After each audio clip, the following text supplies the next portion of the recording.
How to cancel a flight trip.com.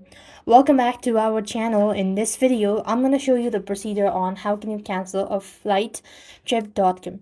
So to cancel a flight on trip.com, you just need to make sure you're connected to a stable internet.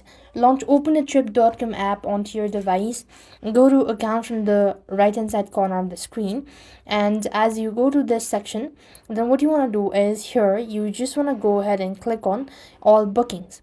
When you click on all bookings, there you can locate the specific flight reservation you wish to cancel. Then you just want to go ahead and locate or select manage my booking for that flight and tap cancel booking button to start the cancellation process. Then what you need to do is carefully review the refund details and any applicable cancellation fee or services, and then you just want to click on next to proceed to the detail page. Double check all the information and tap submit to finalize the cancellation.